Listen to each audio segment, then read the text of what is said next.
নমস্কার। আর আজকে যে প্রপার্টি দেখাবো, যারা ফোন করেন যে বারাসাত স্টেশনের কাছে আমাদের একটা ভালো জমি চাই, যেখানে আমি দোকানঘর সেল করতে পারবো অথবা গ্যারেজ ভাড়া দেবো, আমার গাড়ি পার্কিংও হবে, টোটালি কমার্শিয়াল হবে, আর স্টেশন থেকে যেন হাঁটা পথে হয়, একটা ভালো পরিবেশ যেন হয়। তো সেরকম পরিবেশের মধ্যে কিন্তু আজকে একটা জমি দেখাচ্ছি আমি।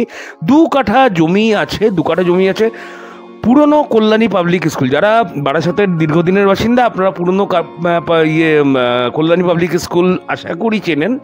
তো আপনার মোটামুটি স্টেশন থেকে হেঁটে আসতে 3 থেকে 4 মিনিট লাগবে। 16 ফুট রাস্তা আছে, ঠিক আছে। জমিটা যদি আরেকটু বড় হতো তাহলে আপনি প্রমোটিং করতে পারতেন। আর জমিটার দাম আছে মাত্র 28 লক্ষ টাকা পার কাঠা। 28 লক্ষ টাকা পার কাঠা মানে 56 লক্ষ টাকা। আমি জানি না কম বেশি হবে কিনা, যে দাম মালিক আমায় বলতে বলেছে আমি কিন্তু একদম সেই দামটাই বলছি।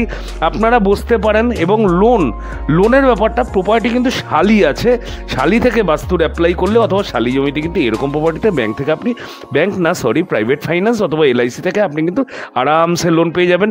ফ্রন্টটা যথেষ্ট বড় আছে, একদম 47 ফিট ফ্রন্ট আছে, মানে ফ্রন্টটা বেশি আছে, ঠিক আছে। ফ্রন্টটা 47 ফিট ফ্রন্ট আছে। প্রপার্টি যদি ভালো হয়ে থাকে, 28 দুগুনি 56, দুর্দান্ত লোকেশন, দুর্দান্ত। দেখলে পরে কিন্তু আপনার পছন্দ হতে বাধ্য। প্রপার্টি যদি পছন্দ হয় লাইক কমেন্ট করে জানাবেন, স্ক্রিনে দেওয়া নাম্বারে